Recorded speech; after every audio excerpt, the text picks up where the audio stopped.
अस्सलाम वालेकुम व्यूअर्स, मैं हूं डॉक्टर इरफान अली। आप देख रहे हैं यूट्यूब चैनल इरफान सियाल। आज का हमारा मौजू है भेड़ और बकरियों की दवाई। भेड़ और बकरी की दवाई सेहत के इंतज़ाम, बीमारियों से बचाव और इन छोटे रूमिनेंट्स के इलाज पर मरकूज है। कलीदी इलाकों में शामिल हैं। नंबर 1, ग़िज़ाइयत, यानी सेहत और पैदावारी सलाहियत के लिए मुनासिब खुराक ज़रूरी है। भेड़ और बकरियों को मुनासिब चारा, इनाज, विटामिन्स और मादनियात के साथ मतवाज़न खुराक की ज़रूरत होती है। नंबर 2, तौलीदी सेहत, अफज़ाइश नस्ल के प्रोग्रामों का इंतज़ाम, हमल और मेमने के बच्चे बहुत ज़रूरी है। इसमें तौलीदी चक्रों को समझना, हमल का पता लगाना और पैदाइशी पेचीदगियों से निपटना शामिल है।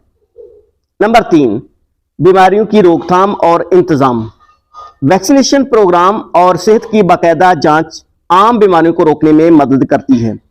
कुछ आम बीमारियों में शामिल है। नंबर 1, पैरासाइट्स, दोनों यानी अंदरूनी और बैरूनी, अंदरूनी कीड़े की तरह के और बैरूनी जैसे जुएं और कीड़े, दोनों पैरासाइट्स आम हैं।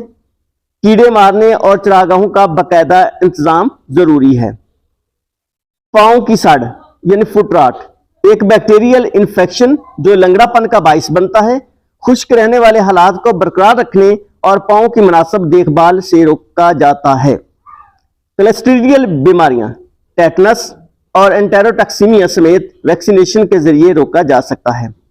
नंबर 4, मामूली तरीक़ाकार, बाकायदा कामों में खुर तराशना, मोंडना यानी भेड़ों के लिए खास है और डिसबेडिंग या डिहार्निंग बकरियों के लिए ये शामिल हैं। नंबर 5, हंगामी निगहदाश्त, डिस्टोकिया यानी मुश्किल पैदाइश, चोटें और अचानक बीमारियों जैसी हंगामी हालतों को पहचानना और इनका जवाब देना बहुत जरूरी है।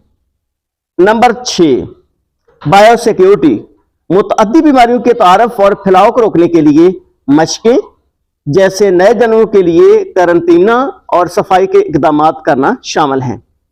नंबर 7, रिकॉर्ड कीपिंग, सेहत, इलाज और पैदावार के दुरुस्त रिकॉर्ड को बरकरार रखने से रेवड़ की सेहत के इंतजाम और बेहतरी में मदद मिलती है। सेहत के मखसूस मसाइल और जदीद तिबी निगहदाश्त के लिए छोटे मूजी अमराज में माहिर वेटनेरियन से मशवरा करना भी बहुत फायदेमंद है। जी दोस्तों, ये आज की वीडियो थी भेड़ और बकरियों की मेडिसिन के हवाले से। अगर ये वीडियो आपको पसंद आए, इसको ज़रूर शेयर कर दें ताकि दूसरे लोग भी इससे इस्तेफादा हासिल कर सकें। मैं इस तरह की वीडियो बनाता रहता हूँ ताकि इससे लोग मुस्तफीद हो सकें। इसको ज़रूर सब्सक्राइब करें और लाइक भी कर दें। Thanks for watching this video.